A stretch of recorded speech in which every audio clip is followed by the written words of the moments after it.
Good day, sir. I am Kisha Ambitious, and for today's, I will represent documentations and reflections on event-driven programming project include overview, screenshot, Java Edibility Component, GUI layout, event and functionalities, and my takeaways of the presentation of my classmate. And for today's the first system I will present is Profile Management System.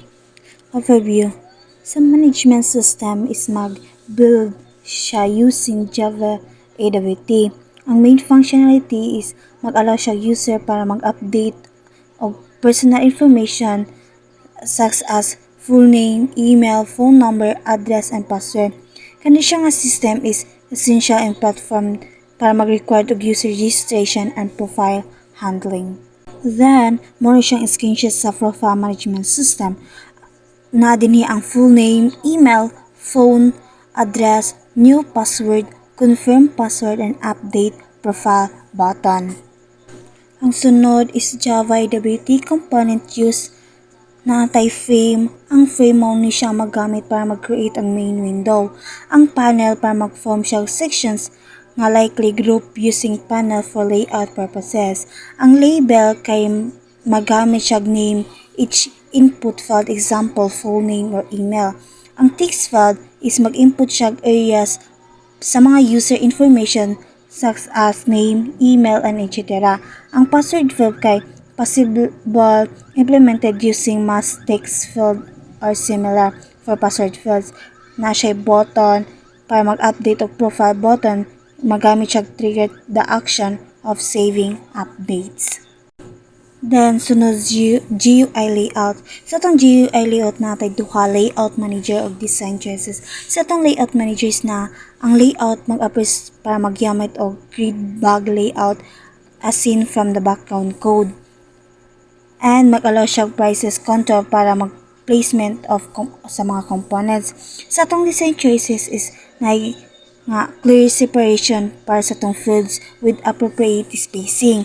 Nagamit ang color nga blue para mag-highlight ang important nga labels and action button para mag-improve ang user experience. Natay centralized layout with intuitive data entry flow from top to the bottom.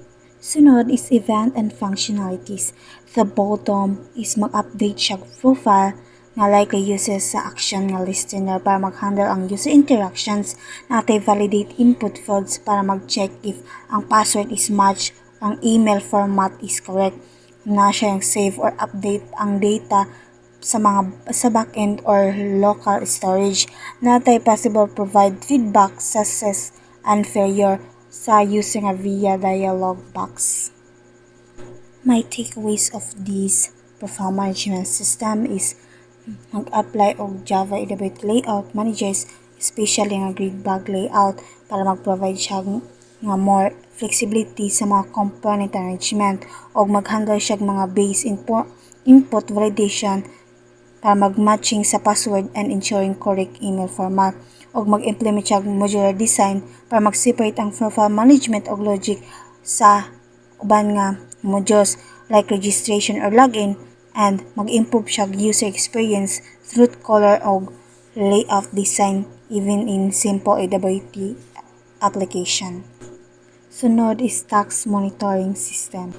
My overview of this tax monitoring system is kani nga project is mag-develop og mag-manage and monitor business tax nga related sa activities o mag-provide nga features such as tracking payment history, managing users and processing business tax transaction. Kani siya nga system is para makatabang siya para sa mga businesses o mag-ensure nga timely, accurate tax payment. Then mao siya screenshot sa tax monitoring system.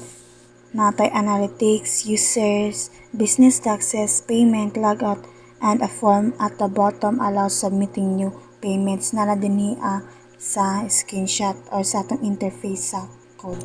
Sa atong Java AWT component, nagamit og frame. Ang frame is mao siyang main window sa application.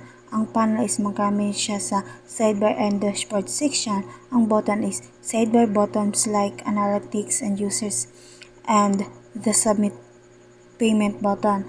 Natay label nga magamit para mag-identify ang input fields and section. Natay text field para magamit ang entering data like business name, amount, and etc. Ang table natay is mag-display the payment history with fields like sa atong table na atay 5 ka data, business, amounts, method, and status. Sa atong GUI layout is natay duha ka panel, left and right. Sa left natay sidebar nga naay navigation button. Sa atong right is mo siyang dashboard with payment info. Natay color coded for clarity nga section. Ang green section red layout.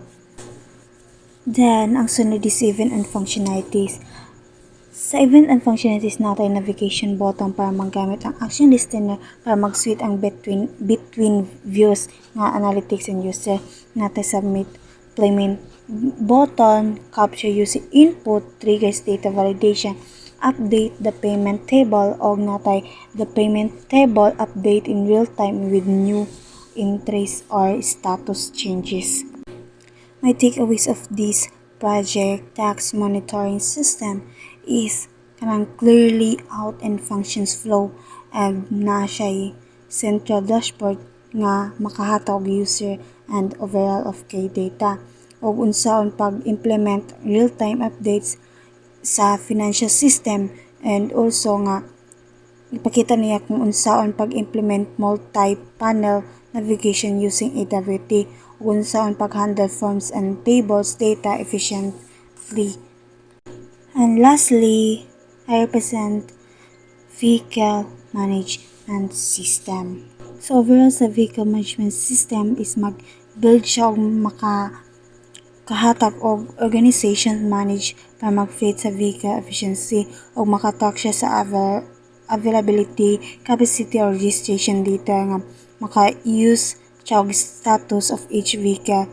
Kani siya nga system is useful for transportation companies or logical operation. Muna siya ang schedule sa vehicle management system, iyang interface na dili ang model, registration, capacity, status.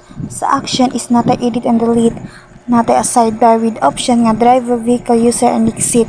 Then natay Java AWT components.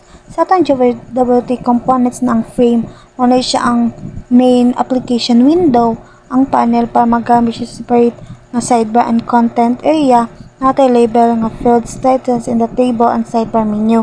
Natay table or G, table or costume para mag-display siya og vehicle data, and natay button, edit and delete. Ang bottom is more siyang action column.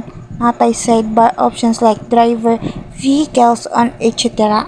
Then, sa GUI layout na atay left side, right side. Ang sa left side is natay navigation menu. Sa right side is vehicle data na action. Ang sa color coded buttons natay. Ang blue is edit, ang red is delete, ang yellow is headers for better contrast. Natay simple and professional visual design. Sa event and functionalities natay edit and delete buttons. Sa edit delete buttons kay lahi-lahi sila og gipang-assign nga action listener. Natay open edit form or delete a vehicle record.